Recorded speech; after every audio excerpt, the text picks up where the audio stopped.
So lately the tier lists in Zenless Zone Zero have been a little, how do I put it, weird. It's not like they're becoming inaccurate, more like they're becoming incomplete. And I don't think most players have realized that yet. If you looked at popular tier lists recently like Pride Win, community charts, or even some of our own creators, you've probably noticed something similar. Nothing really changes anymore. Agents rarely move tiers, and when they do, it's never drastic. It starts to feel like the rankings are kind of frozen in place, even though the game itself clearly isn't. And I don't think that's because the information is wrong. I think it's because we're ranking the wrong thing. Zenless hasn't reached a point where characters are wildly unbalanced. It's reached a point where high demand agents exist on a very similar power scale. The real separation now isn't which agent is S tier, it's which teams are S tier, which is something that I've been trying to talk about lately on my streams. The meta didn't magically disappear, it shifted. And tier lists that only rank individual agents haven't fully caught up to the way the game is actually being played today. So let's yap about it. Let's get down to business to defeat the Han. I have 47 toes and they'll get, I don't know what rhymes with Han. I was gonna say sucked, but like suck doesn't rhyme. Whatever. Here we are on the private tier list. Here we are on the private tier list, guys. Okay. And you know, I'm not gonna lie to y'all. I did the intro, right, for the video, whatever this may be. We're on stream, by the way, so Twitch chat and YouTube chat are here. But my thing, I feel like we're getting to a point now, which is kind of why I wanted to talk about it. I think we're getting to a point now where a couple things need to be stated when it comes to tier lists. Maybe about like all the gacha games, but for now, because we're talking about Zenless, I think we're getting to a point where, one, we need to change the tier list entirely. I know we just had a big change, like they just changed it up so that now it's only 3 categories. I'm still not a fan of the 3 category thing at all, but when I say that we need to change the tier list, and let me go ahead and turn on the game as well so we have like a visual representation of what I'm talking about. My whole thing is that we're now getting to a point in Zenless, no single character is carrying everything anymore. And I don't want to say like, oh, well, Ishwin doesn't carry, you know, for like Rupture, or Miyabi doesn't carry for Anomaly, or Ye Shunguang doesn't carry. That's not what I mean. What I mean is that there's more to the game than whatever we got going on. Man, it's a teams. Ishwin can definitely carry me literally, yes, and I would let her. I would absolutely. But you know what? To be fair though, Ishwin is the type of woman that I would not let her carry me. Like if she wanted to, like she want to pull as a rogue from Marvel, and I'm Gambit, sure, I'll take that. But I would get strong enough. I would build up my ether resistance and be inside of the ether long enough that I could just carry her myself. Like I could carry her everywhere, and I would be the one special person that could do it. Nobody else could do it. And then she would love me. The thing that I wanted to point out, or rather the thing that I want to talk about, is that I think we're getting to a point now where we need to start assessing teams and not just characters. So if we talk about it from like an anomaly perspective and we say like, oh yeah, Alice is this, or Miyabi is this, or Piper is this, Yanagi is this, I think we need to start looking at teams overall and not just the character, right? Arya's coming out and Suna is here. And why do I bring up these two in particular? Because a lot of players are looking at Suna and they're saying like, okay, well, this character, you know, she's a side grade to Astra. If you look at her kit, she buffs up the attack by like 1050, right? Which is a little under what Astra gives, but then she does her own personal damage. And so this is a maker, I guess it's like a hit or miss for a lot of players. And what I mean by that is a lot of players are just looking at this as very negligible, but in the reality of things, I feel like it's not. And I don't know if they've updated the game yet, but we'll see. And so if we go to, let me actually just take you guys through one real quick. Let's see if we can go do a quick little Shiyu run. We'll do a quick Shiyu run. I want to try not to use Ye Shunguang, to be honest, because like she just kind of, she's there. Let's look for a different character. My Nekomata's not built. Let's use Evelyn real quick, right? My Evelyn is not crazy. 31. My Bonway is not finished. I stopped building my Bonway. Like I did not play the game enough to build all the characters, and I just have not completed them. Like, and I don't even think I have the gear for them either. But we'll continue. Right? 4-piece pin. This here. And then we'll also, let's go ahead and run Dylan. Because why not? Let's try this real quick. Yeah, all right. So let's just play, right? I'm just gonna like play like normal.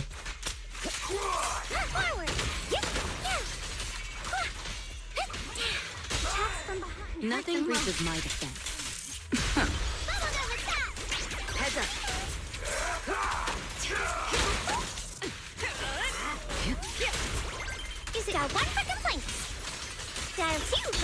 My whole goal here is to basically yeah, that's done. Thank you. Don't cross the line. I want to see what Suna's doing because her little combat data is misleading right now. We don't even know what we got going on.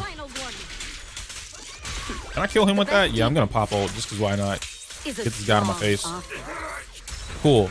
So we go back into Suna, you know, do my little thing here.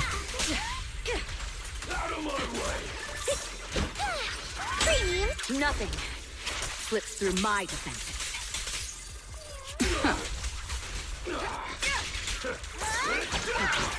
Countering.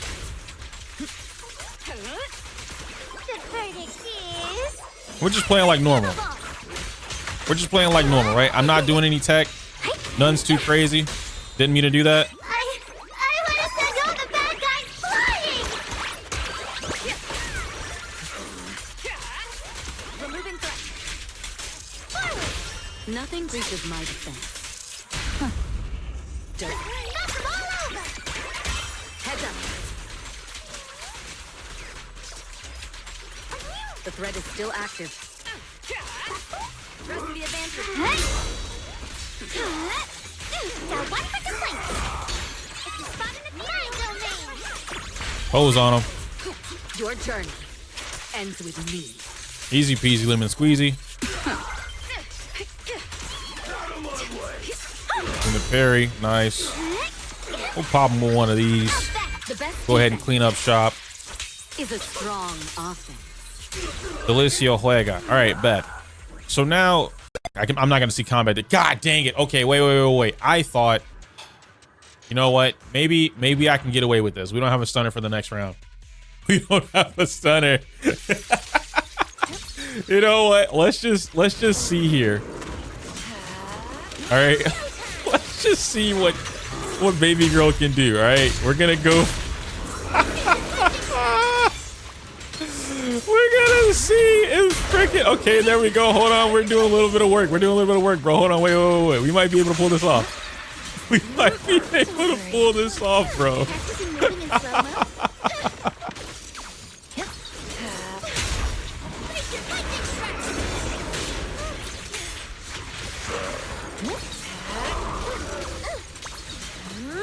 Here we go.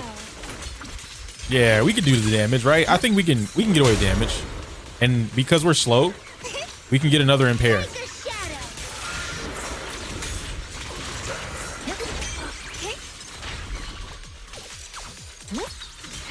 I think we can get another impair. There we go. Okay. Okay. Now we got this. I didn't purposely bring a not stunner, guys. I forgot. That's really all it is. Like, I thought I'd be able to clear it with the first side and then go like, okay, cool, we can check combat data now. But that's clearly not what happened. Here we go. That's clearly just not what happened, bro. So that's on me. That's on me. But I mean, hey, you know, live and learn. Hanging on the edge of tomorrow. We got it. Easy peasy. Nah. There's nothing to show off. You know? I mean, he's kind of cooked here now, but like, hey. How about I smash it? Oh yeah. Let me get that. Give me an ult. Oh, I got it. You're dead. Hey.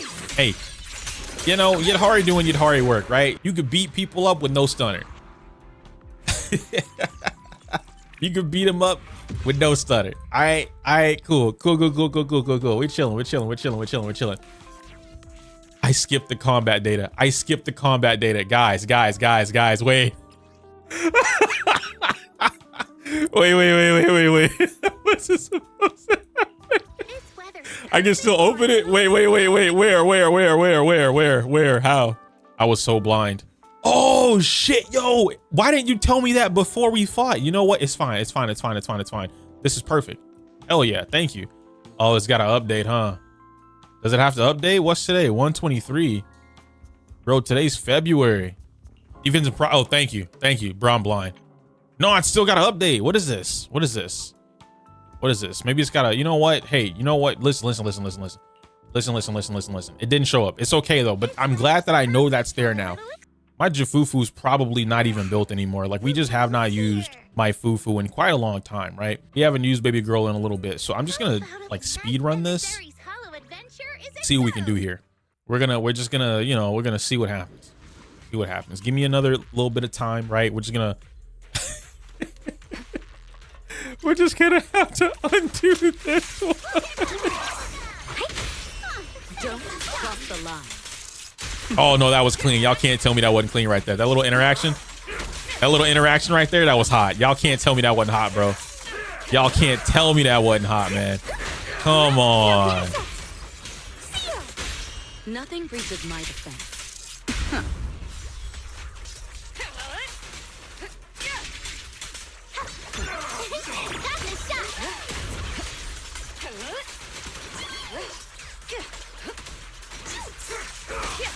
I don't even think I have to burn ult right here, right? Yeah, no, we don't. Beautiful, beautiful, beautiful, beautiful. Oh, and we hit him with that anyway.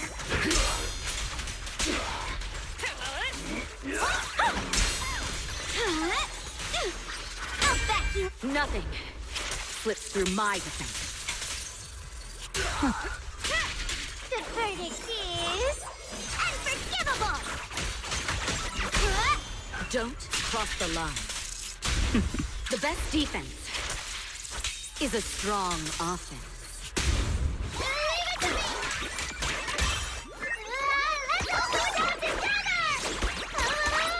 Heads up.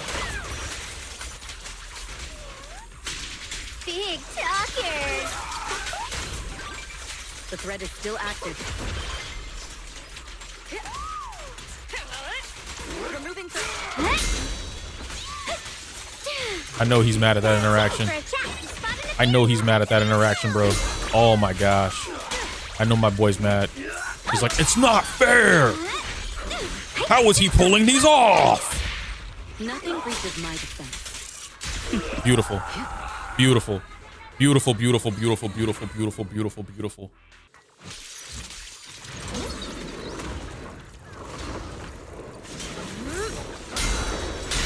Nice, nice, nice, nice.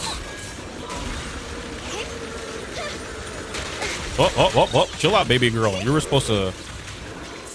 There we go. There we go. I'll take that. Noise, be gone. Almost 1 mil. Almost 1 mil, baby. Don't worry, one thing I'll do. Are you ready for this?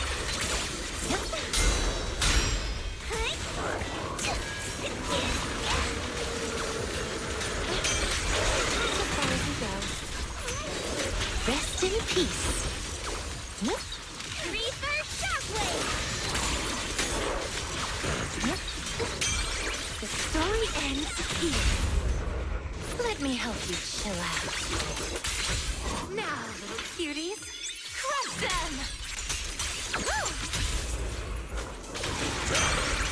Ice is cracked into the frozen abyss.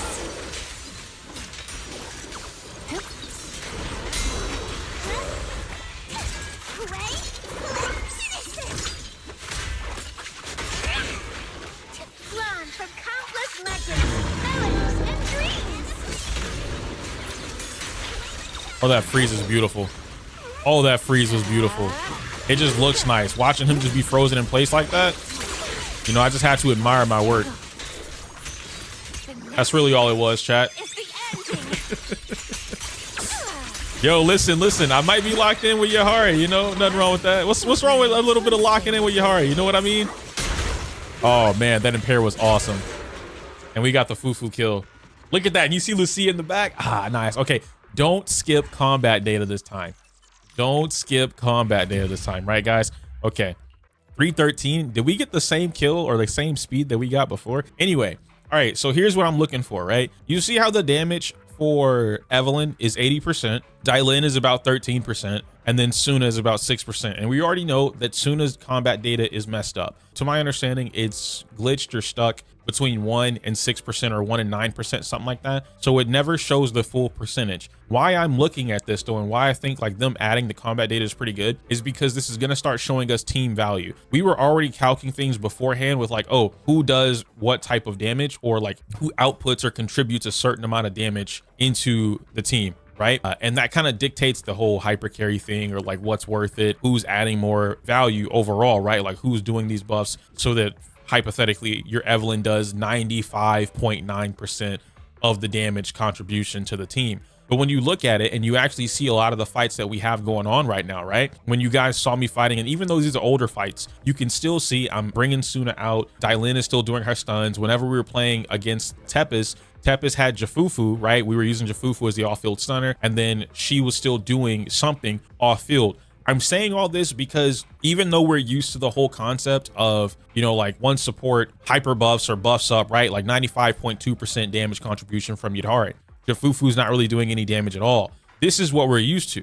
But these characters that we've been getting lately, they're not like that anymore. Like if you pay attention to some of the characters that we've gotten and what looks to be the future, it feels like they're trying to implement more support style characters that do their own damage. And while this damage might not be like, right, Suna's not gonna all of a sudden turn around and start putting out like 25% or 55% worth of the damage contribution, because at that point she's just a sub DPS or another DPS, if you will, right?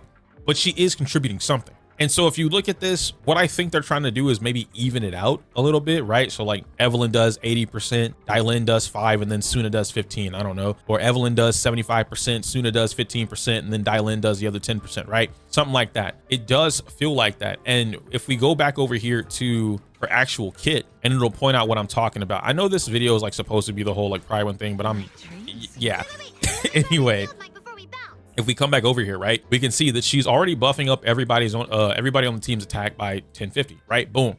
And then depending on if you're playing the on-field agent being an attack character or being an anomaly character, they do one thing or the other. And so this part, the attack character, whatever the on-field attacking agent is, so with her cat's gaze, it's going to do 300% of attack to enemies in an area. So an AoE 300% attack of whatever your main DPS is on that field, right? And so this lines you up to like, okay, well now you need to be able to make sure that you're triggering cat's gaze with whatever that character is, in this case being Evelyn. And so 300% of my Evelyn's attack when I go into combat, right? If we go into combat with my Evelyn, she's already got 3100 attack before we even enter the combat. She goes into combat. We know that we've maxed out Suna because I hit the 3500 attack, or yeah, I'm right, 3500. So I'm getting the maxed out 1050. So now that's another 1050 being added onto Evelyn. That's 4100 attack, right? So we're at 4000. Stuff like this, 20% ultimate increase and a 15% attack increase. That's another combat attack addition on top of that 4000, right? That 4100 that we just got. And then after that, we have everyone else's. Who else was on the team? We had Dylin on the team, right? Is Dylin giving us anything?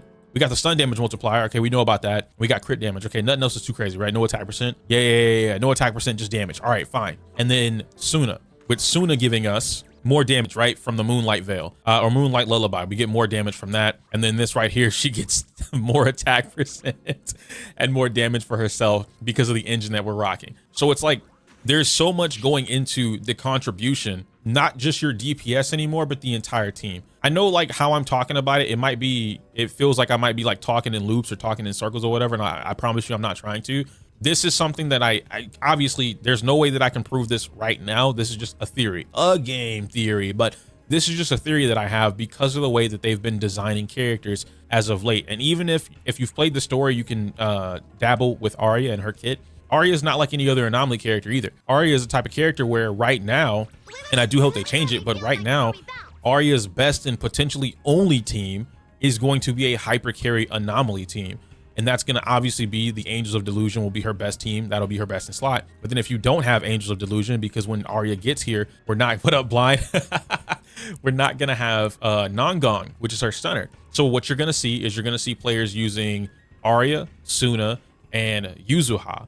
And then that'll be the team that they're going for. But Arya actually benefits from the stun window, which most anomaly agents just don't care for the stun. Everyone benefits from the stun window, right? But like some agents care about the stun window, they want it. some agents don't. Most, if not all, current anomaly agents in the game do not care about the stun window. So it's like, it's whatever to them. So it's a completely different style of anomaly character that we're getting introduced to with Arya.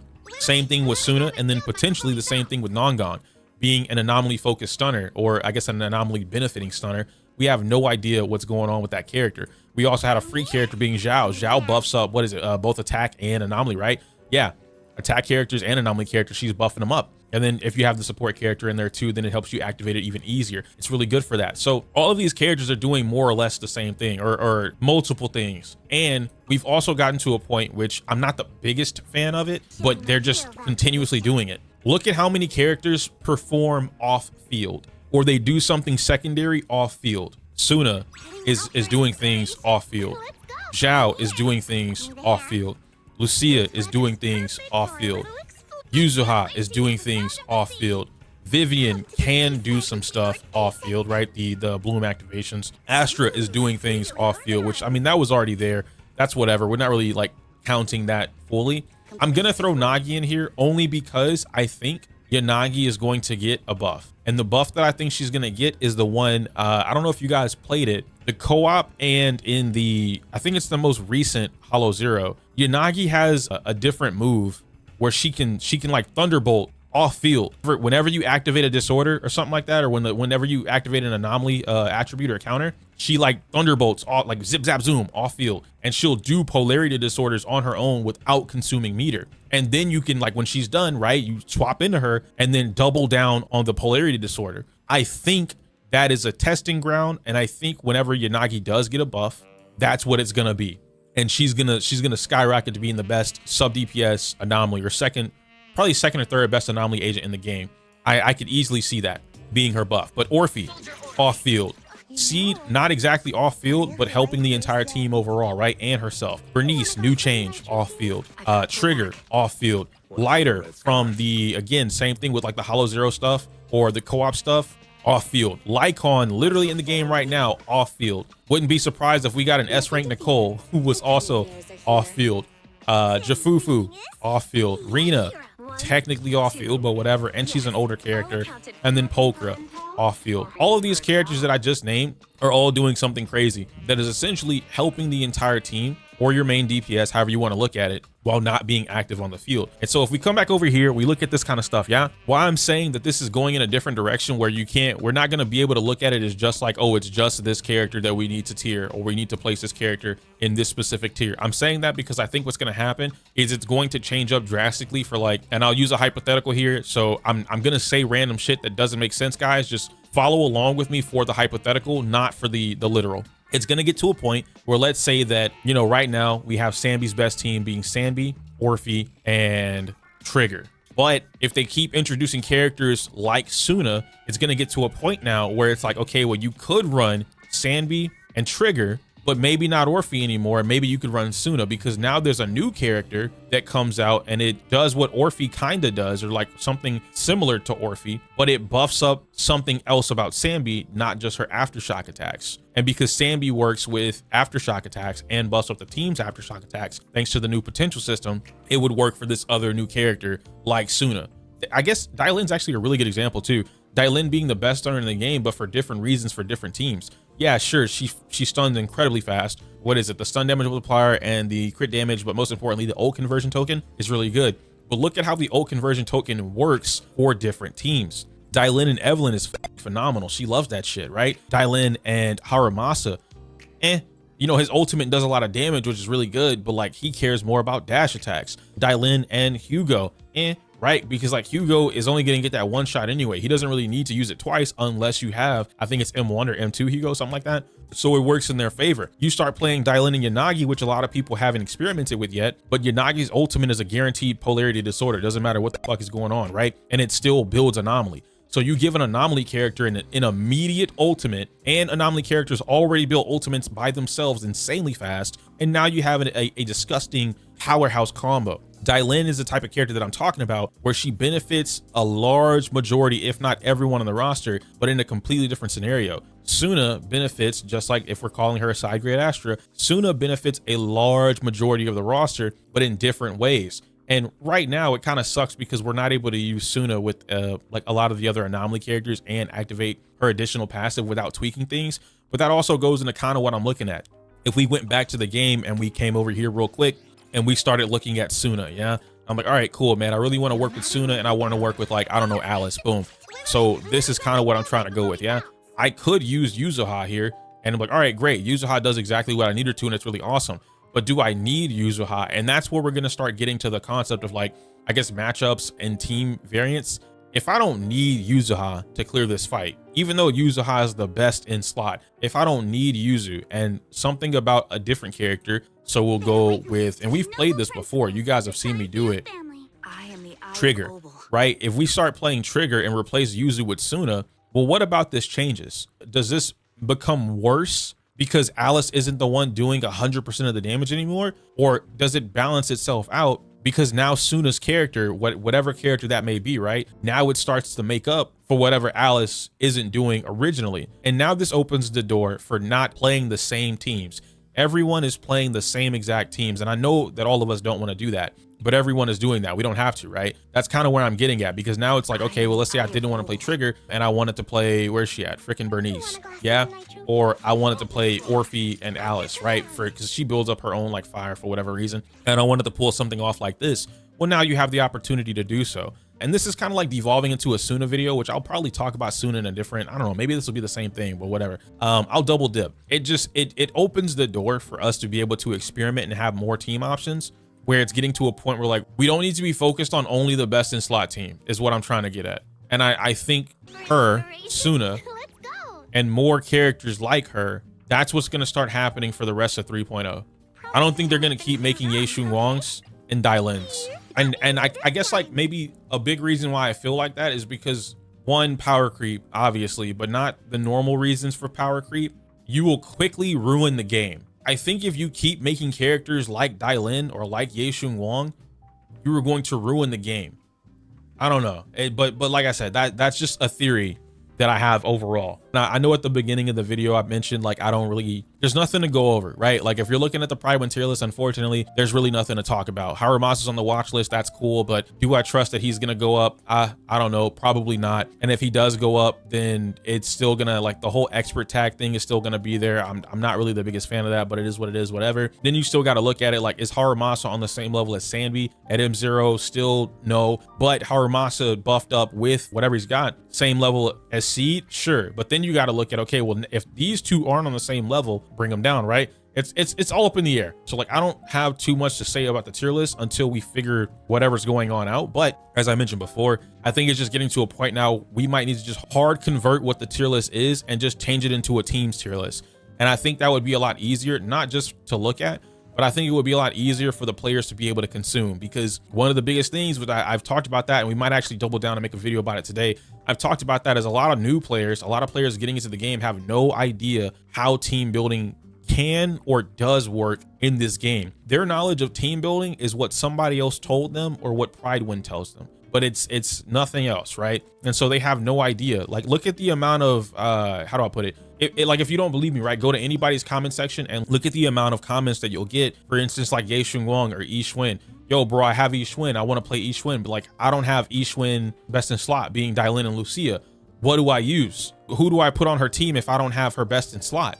And it's like, you don't know how to build teams? Like, you just watch this whole guide. You can go into the game. You can read Ye Shun Wong's kit, and you're telling me that you can't read this and figure out how to build her team, stun, support, or defense character, and then go beyond that. Like, okay, well, I know Panda or Lucia is buffing up, but then it's like, oh, well, I don't have either of those characters, but I need them. And it's like, you don't need them. They're just really good for that character. But, like, look at what you need. Then you get into the whole, like, this is a whole different factor, but, like, stats. And I know I talked about that in my video where I showed off how to use the disk drive optimizer, and it helps out a lot with people who they're not familiar with that, right? But I did talk about that. There's a whole video. I can link it if anybody needs it. But you look at, like, oversaturation of stats, you know, 19 KHP, 45 crit rate, 152 crit damage, 2500 sheer force. Some of this is f***ed off. Like, it's just not, you know, maybe I want more crit damage. Maybe I need more crit rate and not that much crit damage. Maybe I don't need this much HP, right? I can go down to like 18 or 17.5, because if I'm rocking her on the team with Lucia and Lucia's giving, you know, giant HP boost, Am I really gonna need 40,000 HP or 30,000 HP once I get into combat? Or can I take away some HP and give her more crit damage? Can I give her more crit rate, right? There's so much that goes into that, but whatever. That's kind of where I'm getting at. I'm rambling at this point about the team thing. We'll just make a whole different video for teams. Guys, if you watched the entirety of this video, however that may have gotten stitched up, I don't know. Thank you. Let me know your thoughts and opinions on this. I would love to get a conversation started about the actual tier list and like trying to maybe get something considered where we look at teams and see like, okay, this character's top 3 teams, 1, 2, 3, and then like not every team features the same fucking characters, right? That would be pretty interesting. And I do think that would help out a lot of new players, as well as some of the more veteran or experienced players that we see who've been playing since year 1 or year 2. But whatever. Anyway, I can't say my user outro because it's inappropriate for YouTube. Like the video, comment, subscribe. Smell you later.